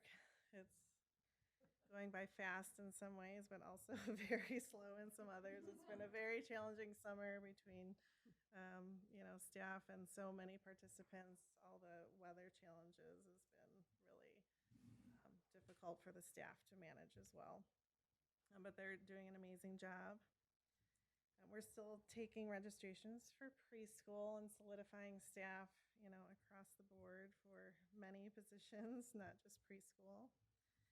As you can see, based on the Beyond the Bell numbers, we're busting at the seams with participation already way beyond where we were at the end of the last school year. So staff is interviewing and trying to accommodate as many people as possible. Youth athletics and Wildwood, I feel like I point those out every time, but they're just such strong participation. It's wonderful. And the driving range also, I felt like I had to point that out. That's still, we had that big boost during the year of that we want to forget, but it's will not be much. but it's remained strong. It's when you compare it to the previous year, so people found us and have stuck around, so it's great. The Activity Center membership continues to grow. Our new supervisor and our new manager is doing a wonderful job. The month of June had so much to offer. The Spend This Day with a Star program had brought a good amount of participants, so that's kind of a snapshot of what happens at the facility that people can come try things out for free. The summer pool party kickoff is always a fun time. And then the summer craft fair at Oakton brought in hundreds of people. Again, it was the perfect day and lots of crafters as well. As Superintendent Larson mentioned, the fitness center continues to see growth in membership compared to last year. We generally do, if you compare the month to month, we see a dip in membership usually in the summer and sometimes participation, but that's pretty standard in the summer months when people move to exercise outside. But staff has been out and about promoting. Our new membership services supervisor, Brian Johnson, is jumping right in. He has lots of great ideas, so it's great to have him on board. In aquatics, we had our first audit and passed with 4 out of 5 stars, which is great. There were a lot of brand new staff on shift when the auditors were here, so we were pleased to see that end result. And the past sales are also doing very well, as you can see by the report. Everyone's wrapping up the autumn brochure on top of all of the summer programs. The resident registration begins July 31st. So those are my highlights. I'd be happy to answer any questions on the report. I wanted to say something about the farm fair to the commissioners. There's going to be a tug of war and a balloon toss if you're interested at. Challenge? Yes, it is. Yes, it is.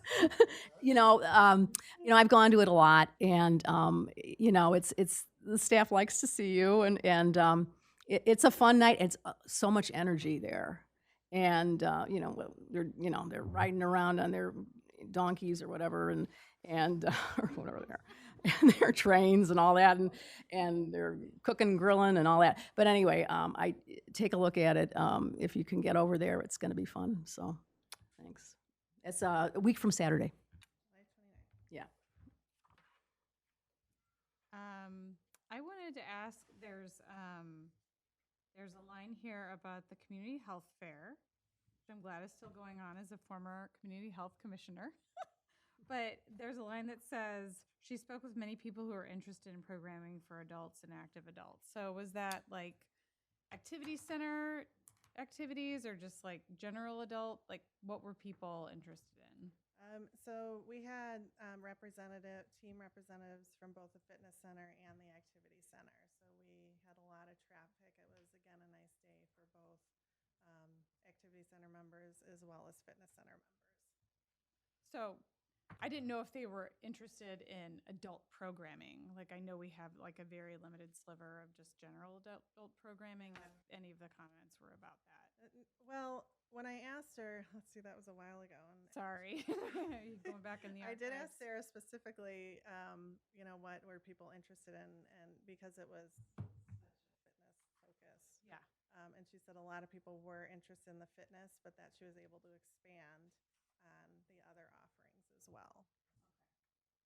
She wasn't Didn't sound sure. like something specific. No, necessarily. I asked if she thought, I asked both if they thought they got any new members from the event, and they weren't 100% sure yet. They hadn't heard so far. And also, I've been going to the pool a lot. I have a pool pass, and I know last year, like during COVID, I felt like there were some issues with like there being a lot of trash around, and I don't know if I'm just going on days where people are being cleaner, but I've noticed that that's less of an issue. Like, I think at one point during COVID, I went into like the lifeguard station and was like, hey, can somebody take the garbage out? And they did right away. But I feel like it's been cleaner at the pool. So, and it definitely impacts your experience if you're sitting on the grass and there's like all kinds of like warm, smashed food surrounding you. So I wanted to compliment on that. And also my son did private swim lessons this past term and he really enjoyed himself and I feel like he learned a lot. So kudos to Matthew and Paige, who he had during the term. He was very Paige Grieve. That's Huh? awesome. Paige Grieve. I don't know, she was a redhead. Yeah. That's Julie's daughter. Oh, okay. That's awesome. Yeah. Great singer. Yeah, he She got it employee of the week, I think. Did she? yeah, Awesome. Yeah. I think he had her for the last two, and he really. Anyway, I'm getting into the weeds, but he had the boy earlier, and I think he liked that it was a boy, but it felt like Paige really was taking it to the next level in terms of teaching. So anyway, he had a very positive experience, and yeah. So I will I just wanted to pass that on that he really enjoyed it. Thank you It's to the awesome. aquatics team Yeah. and to Julie. Don't forget about Matthew. It's a team effort with the cleanup at the pool. So the lifeguards and Yeah. buildings and grounds Yeah. help out with that too. So it's constant battle. I know it is. I go there and I'm like, Imagining people that. are filthy beasts and they need to pick up after themselves. But Good thing there's nobody in the audience. yeah, good thing. Yeah, that's okay. I'll stand by that statement. Anyway, thank you so much. I think it's also reflective of having more staff. Yeah, too, for and that's sure. at the- You can be on top of it. The past few years, even the concession stand, they're supposed to help with that during, slow times as Yeah. part of their contract, but they were so Yeah. short-staffed. They're like, we can't get anybody out there, so we're. It really makes a difference when things are cleaner. So Two things. One, the Beyond the Bell numbers are unbelievable. Yeah. Is there an upper limit? Are we approaching where we were before? That thing that never happened that we don't talk about. Are we at a? Is there an upper limit on that? I'd have to look back. We're on my last conversation with Julie. We were more focusing on like what's happening right now. Oh, but I could sure. Yeah. look back to This is great, though. Great 2019. data.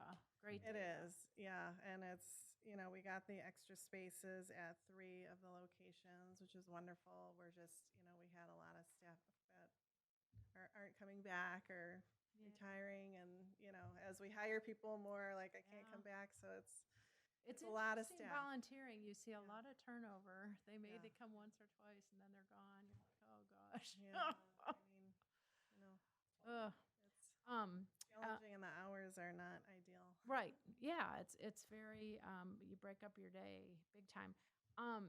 So piggybacking on that, how's that August camp week, that last week in August looking? We are having a really rough time getting people to work. We're right now we only Cindy? have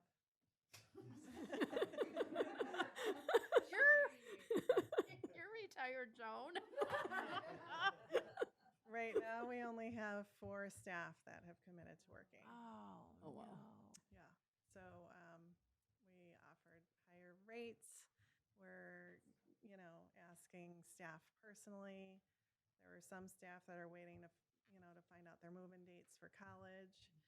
It would be really great if D64 and the high schools could align again. That would really help us out tremendously. I know that happened only for a year or two, maybe.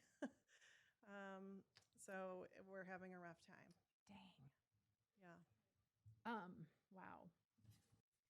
And then this is kind of random, just based on, so I've been going to the fitness center and I notice almost every time I go, there's somebody outside cleaning up, picking up trash or doing whatever. But the blowing of the sidewalk when there's like one thing on the sidewalk, I'm like, I know it's electric blower, but you could probably much easier just bend down and pick it up. So that's where we go to reducing our usage of energy. I appreciate that it's clean. I appreciate that he's there every day, but I don't think we need a blower unless there's been some kind of, incident with leaves or who knows what. So, but but it's great that I see him every day just cleaning it all up in the parking lot and everything. So.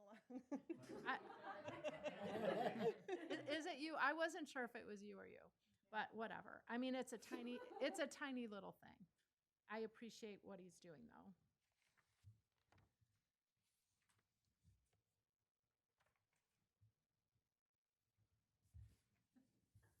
Any other questions, comments? Thank you, Superintendent Armour. And with that, I will pass it on to Commissioner Bendy for Buildings and Grounds. Thank you, Commissioner Leduc. Before I turn it over to Superintendent Wolf, I wanted to make the board aware of a nice little collaboration with the Park Ridge Garden Club, which I am a member, and the Park District, and they're an affiliate also. Just in case you didn't know that. And anyway, they had their balance was getting a little big over the pandemic, and they decided they wanted to donate a nice piece of change, not as much as the Friends of the Park, but to get a bench and to help a project. And the project is Terry was talking to them about Hodges Park. And if you've been to Hodges Park, where the water fountain is, and the war memorial is, the benches are in bad shape, and so is the brick. And and there's eight benches around there, which we can get some nice money for. And anyway, with having the garden club, getting a bench with their name on it, and there's other clubs in town that might be interested in that too, who be willing to pay and help offset the cost, which is, I guess, under $30,000, but help offset the cost of this project of redoing the bricks and redoing the benches, I guess. So anyway, I just wanted to let you know that they're going to be the Garden Club board has passed it and will eventually turn over the money and once Terry, you figure out what project you're thinking of doing. But that was a really exciting one for me personally. I thought, oh, this is great to see other, whether it's newcomers, Rotary,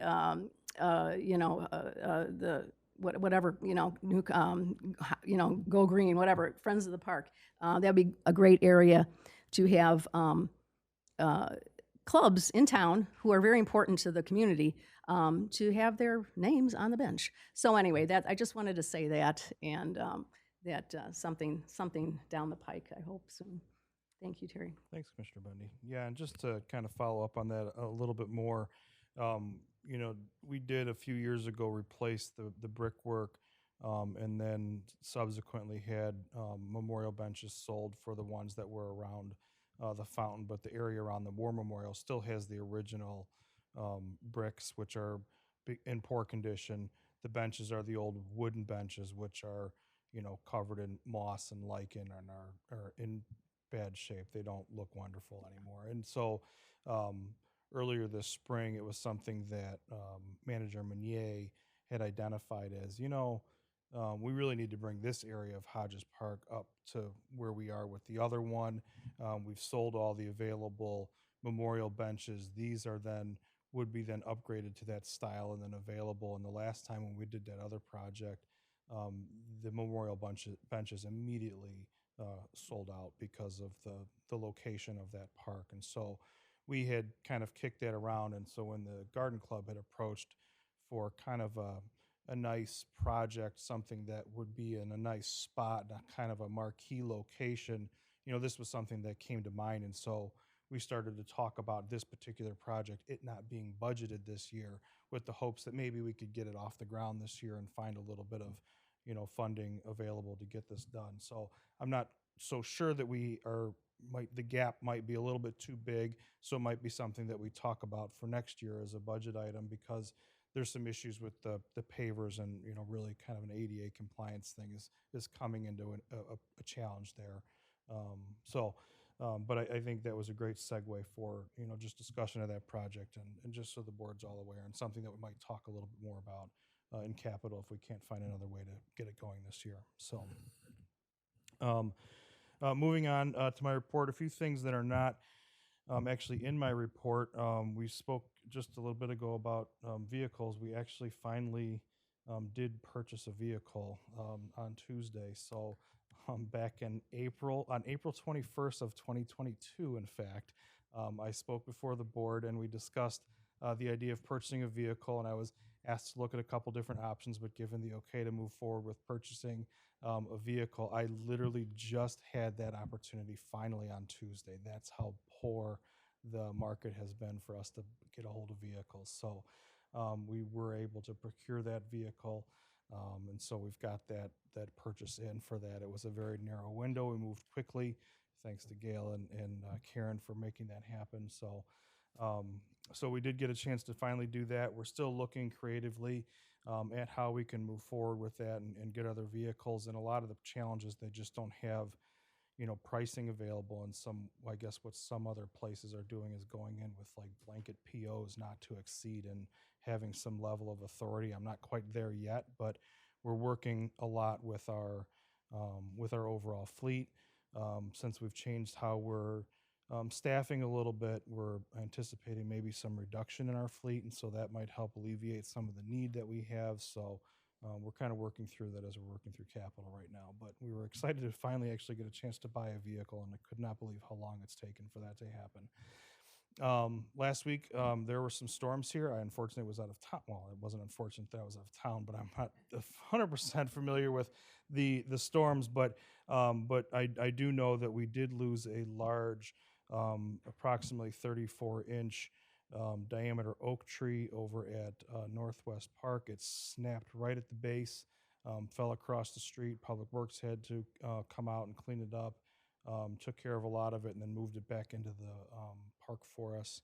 And then we had a contractor come in and clean it up on Monday. So we did lose a large tree there. We will make note of it for the year-end report that it was due to a storm damage. We've taken some pictures of the interior, and we're going to be following up just to look and see what condition it was in the tree inventory that we just did 2 years ago. I'm kind of interested to see, was it a condition 2 tree higher than average or condition 4 tree lower than average, and just to see how that works out. Patrick described the interior of the tree, and this picture that I saw was black and rotten in the center, and it was soft and spongy throughout until you got to the outside, which, a larger tree, that's not too terribly uncommon. So, but I just wanted to share that with the board. We did lose a few other limbs here and there. A larger limb of a box elder, I believe it was, over at Oakton, but it's one of the trees that's anticipated to go anyway, right near the Salt Dome. So, but again, these things will be in our year-end report. When they're trees that are taken out, it'll be due to storm damage. We'll make that asterisk note. So.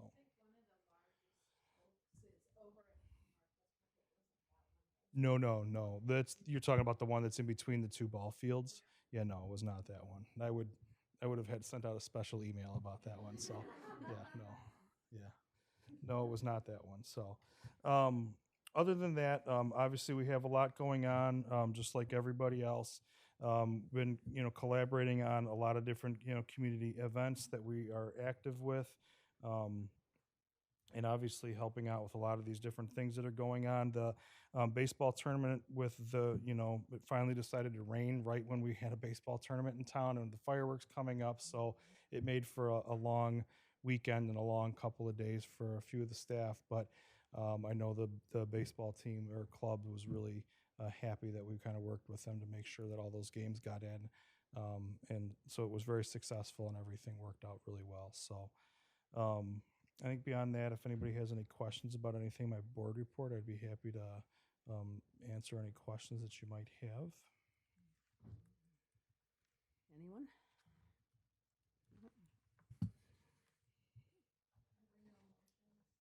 Oh, all right. Yeah. Go ahead. Oh, you want to go? No? Oh, want me to read it or no? Not yet? Should I read it? I would, unless there's anything outside of, it's kind of weird. We don't usually go into too much detail about things that have motions later on, but we happen to have some stuff on it this time in the board report. So I have just some questions. So what did the vehicle you get, was it what you wanted to get, or?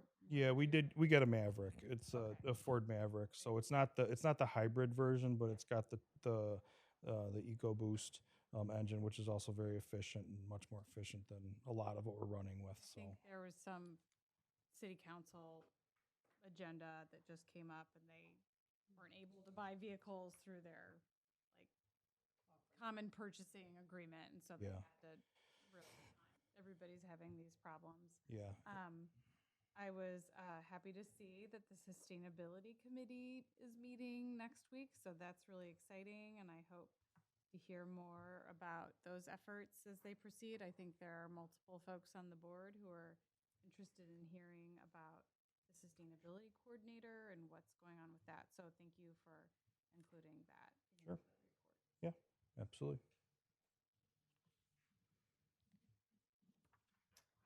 Anyone else?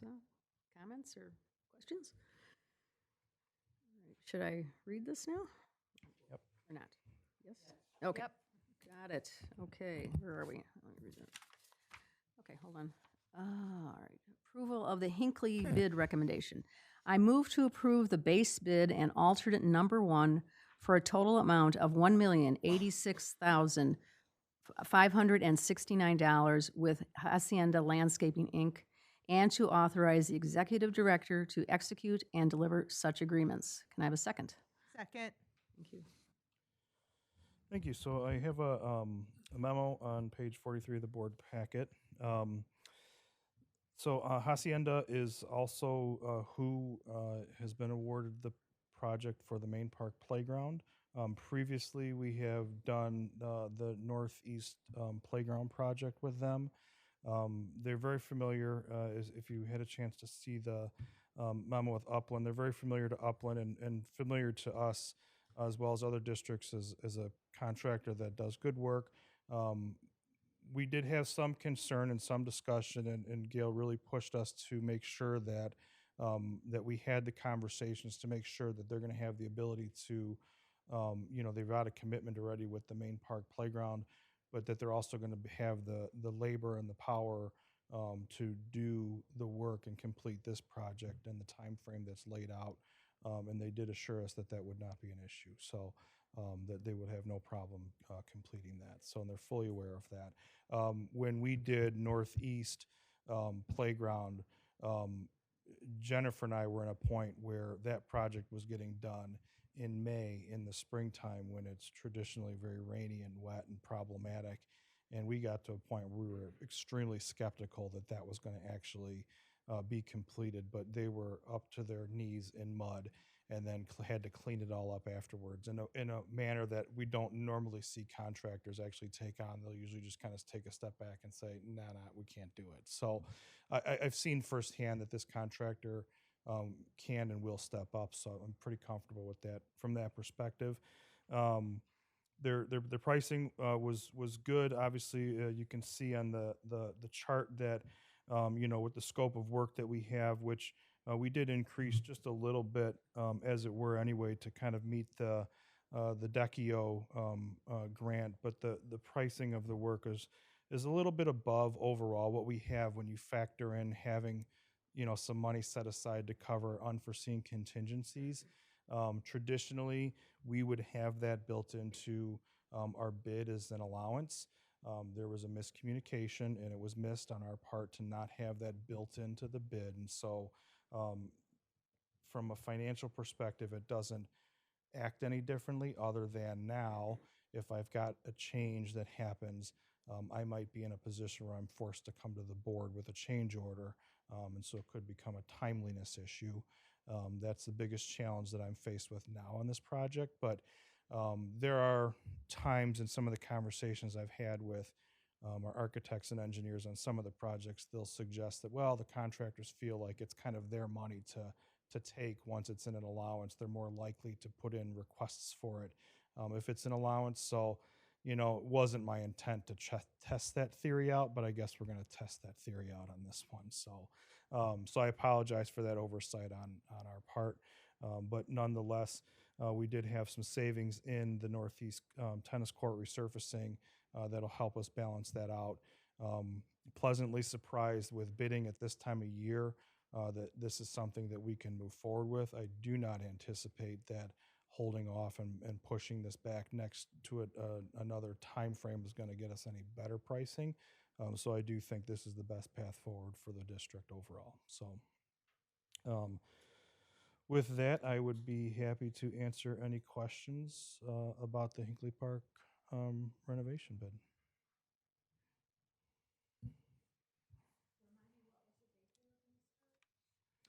So they're actually preliminarily right now, they're saying that sometime this fall they could start. I think they were talking about possibly late August or sometime in September. We have to have, obviously they want to have a signed agreement. Then they're going to start working with any subs that they have. Procurements will start with them for, lead times on products and things like. They got to go through permitting still. They got to finalize some of that stuff. We want to have conversations with our affiliate user groups, the rec team. We've already identified that like field 1 and 2 won't be impacted, so they can have their fall softball leagues, for example. So that really we shouldn't see an impact with like the football in the fall, but like really kind of getting down into the nuances of what that means. So, but in that same time frame, they do have some work to do over at Main Park, and so depending on how their crews are, it might be that they put their efforts into ramping up and dealing with that, and then they shift over here. So we'll have a little bit more detail as the next several weeks or month moves on.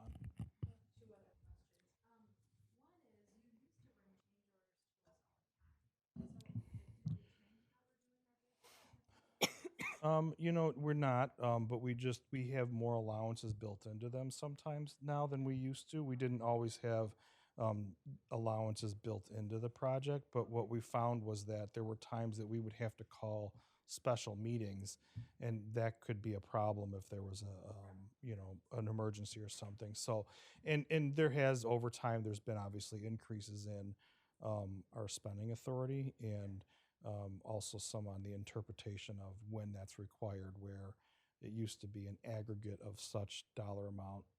And so once we crossed a threshold, it was deemed that we had to do that. Our current attorney says that wasn't necessarily the way he sees that. So there's a little difference there too. So.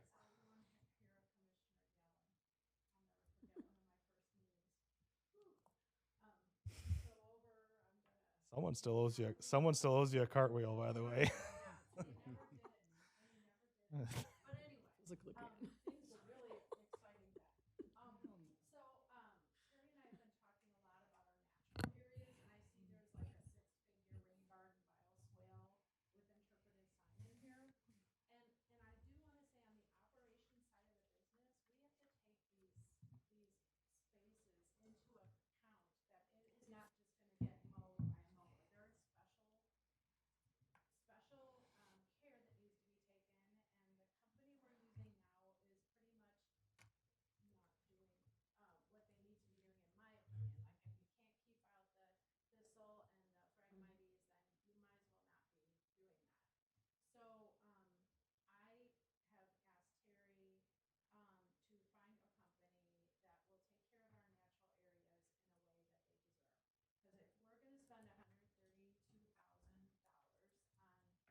Aren't those required by the city as well, those areas? Certain areas? Actually, I do not believe they're required by the city. Or the detention? Yeah, they may or may not be. I mean, it is part of the overall detention system, so, I and just heard Jennifer say the other day about one that the city was requiring it, but maybe I'm. they may have shifted.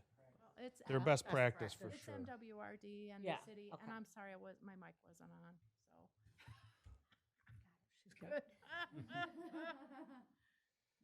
But yes, we will budget for that in operating Yeah, next year, but in all of them, this Yep. one, the small one. Right, but we're paying somebody to do I don't know what, frankly, so. Terry hates when I talk about weeds. no, I don't. He Terry- always says that too. Maybe you and I just go in the pit and start pulling thistles, We've done Cindy. it. I have pictures. When Centennial was first done, Go Green went in there and pulled a bunch of stuff up. That's great. Terry doesn't want us to do that. That's great. You can do that. I'll get you the volunteer forms. You can go in there and pull all the weeds you want. Yes.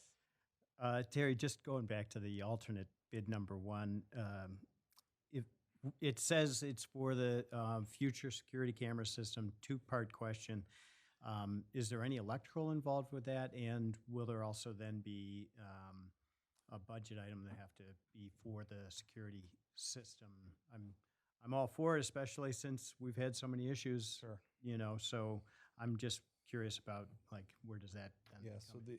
the electrical's already there. What we're doing is just running an empty conduit from where we need to get it like back to the server so that we could run a camera. So yeah, we would have to Just put in run the data right a through. data and cabling line to get it there. So And then the cameras would just be purchased in next year's budget or something? yeah, or there could be money in operating, or if we have another line item somewhere in capital, or if there's savings and we don't go through our unforeseen conditions at the end of the project, we could identify that we want to spend the money on that there or something like that. So Okay. yeah.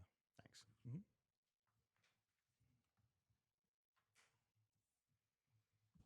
Anything else? Yeah. It is. All right. Should we do a roll call or not? Yeah? Roll call? No, wait, no. President Tunnel gets back. I think he just went to the restroom. Should we Photoshop him in later or something? Or what? We'll speak slowly. Commissioner Matza,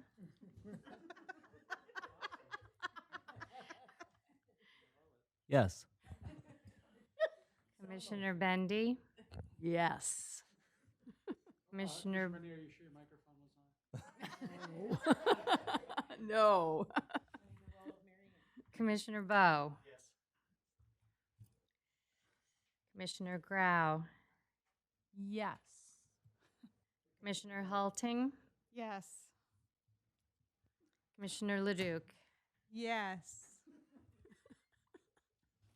Commissioner Tunnel. Just in time. Motion passes.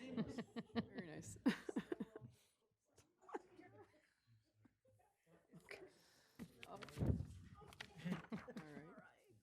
All right, this is the approval of the Upland Design South Park Agreement. Okay, I move to approve an agreement in the amount not to exceed $128,600 with Upland Design Limited and to authorize the executive director to execute and deliver such agreement. Second, please? Second. Second, thank you. Thank you. So on page 47, I have a memo covering this. As a reminder, we were awarded a $600,000 OSLAD grant for South Park. The work we had previously done with Upland was to get us up through and to that point of application and submittal for the OSLAD for preliminary concept designs, et cetera. When we went through that process and applied for the grant, we had included, which is a permitted grant expense, what our costs and expenses would be moving forward with them for design development and construction documentation, et cetera. This dollar amount is actually a little bit below or within budget on that line item. So we're in line with what we were planning to do and just moving forward. So the idea here is that with approval of this today, we would anticipate that we're going to begin some of the design development meetings and discussions here sometime in August. So we'll start working on that project so that we can get it out to bid. I believe the plan is to get it out to bid over the winter so that we're starting construction next spring. So yeah, if there's any questions, I'd be happy to answer them.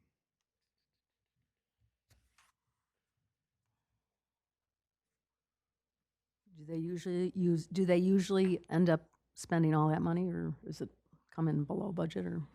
Yeah, they do. So the only reason that I put not to exceed is because I'm a real stickler about, I've included the amount for the reimbursable expenses. And so I get annoyed when I get invoices and things don't match up at the end. And so if it's not to exceed, then I'm okay with it. But if I have a dollar amount of that full amount, it just doesn't seem right. So I've started to change that to not to exceed. So, but they probably actually won't use all that reimbursable allowance. But those are for things like, printings or, yeah, like odd things like that. So my guess is they'll end up using maybe half of that in my experience, but. Thank you. Any other questions? Do we want to, all right, should I take a vote on that? Commissioner Leduc, Yes. Commissioner Matza, Yes. Commissioner Bendy, Yes. Commissioner Bowe, Yes. Commissioner Grau, Yes. Commissioner Halting, Yes. Commissioner Tunnel. Yes. Motion passes. Thank you. Thank you very much, Superintendent Wolf. Now on to policy with Commissioner Grau. I have nothing to report. Okay. Commissioner Halting, intergovernmental. Yeah, so we have the approval of the agreement with District 64. Gail, do you have anything to say on this? Just a few things. It starts on page, my memo starts on page 52. This has been a long time coming, this agreement, even though we have continued on the old agreement, but this is a 5-year term with a annual review on the ideas for annual review meetings. The one I wanted to point out about the mowing and maintenance item, there is, as you notice, there's an Exhibit B, it's blank. That is because the architects, well, two things. The staff member from the school district is no longer there that was working on this with their architects. The landscape of their outdoor areas has changed with all the construction they've been doing. So our old maps that are like drawn in marker are going to be done by the architect, and so we'll bring that back once we have it. But the current footprint is about, it's about 20 acres from the old agreement. So we haven't really changed much, give or take that. But we'll be bringing that back to both boards when that is done, so. I was wanting to see it. Right.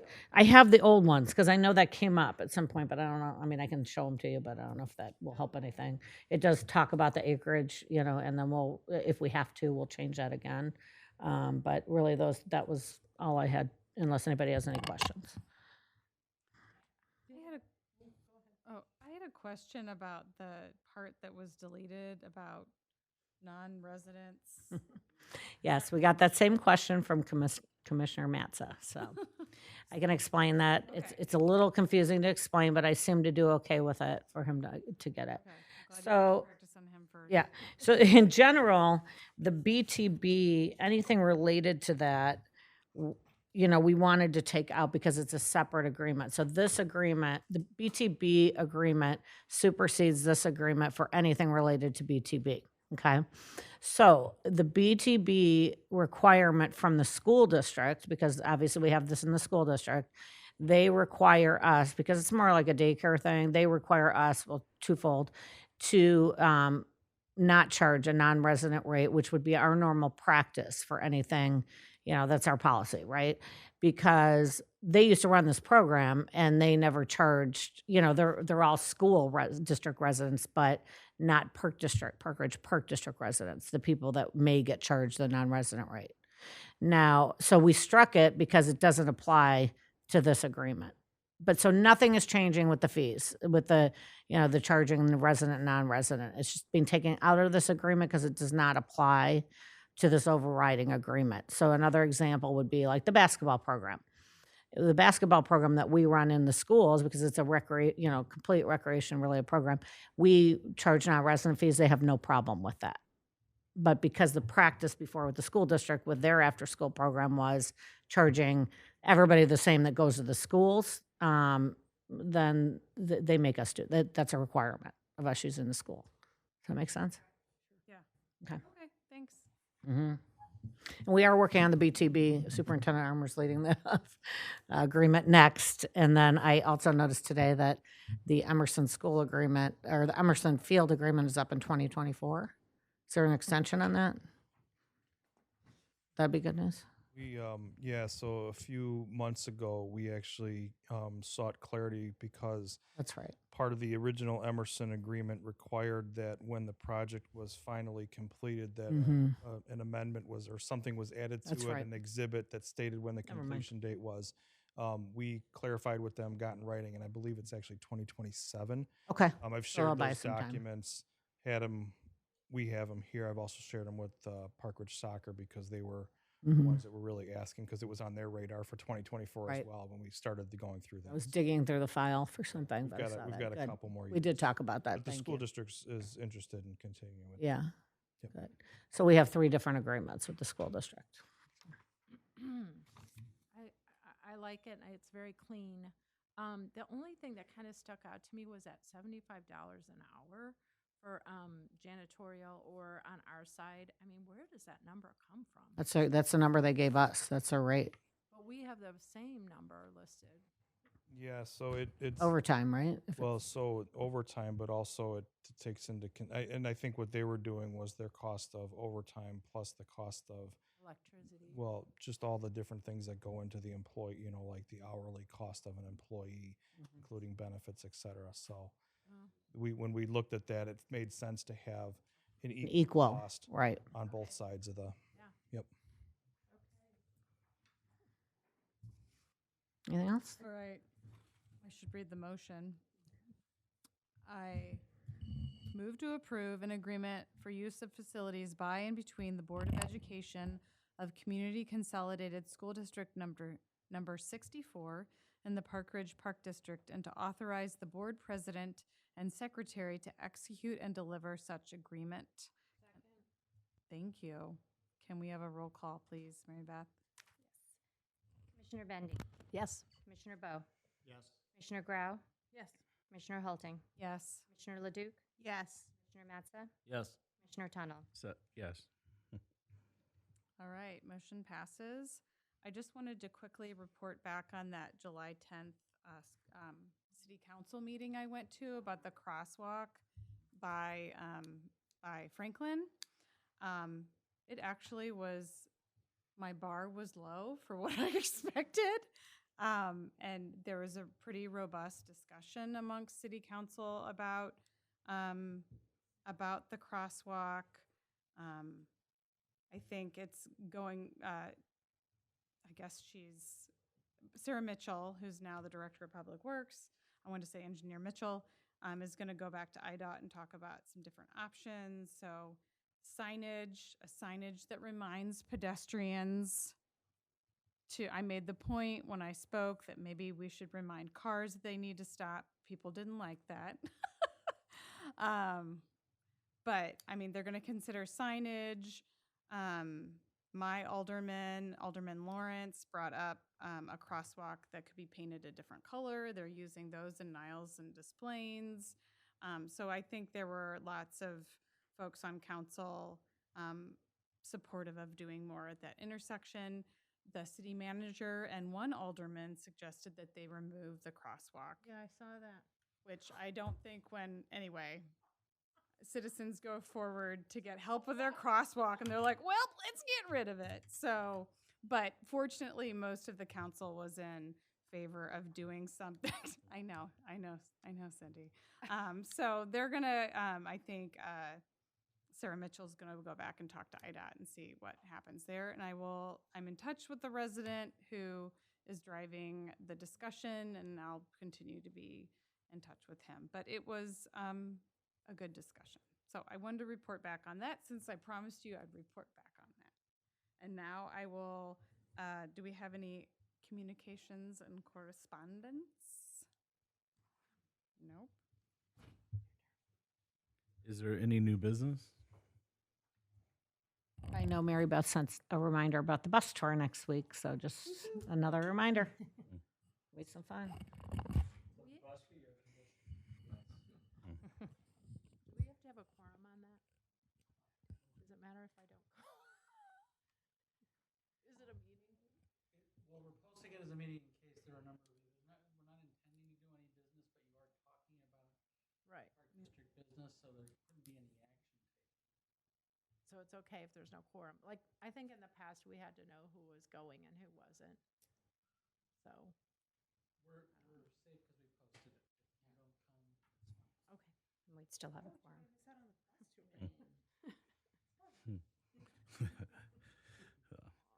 All right.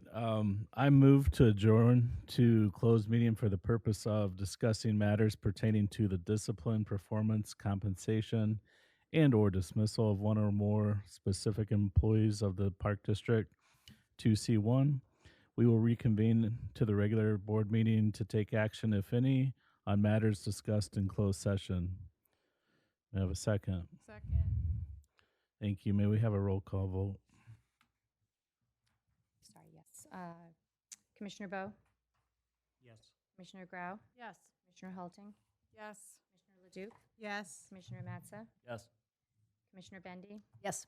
Commissioner Tunnel? Yes. We are adjourned.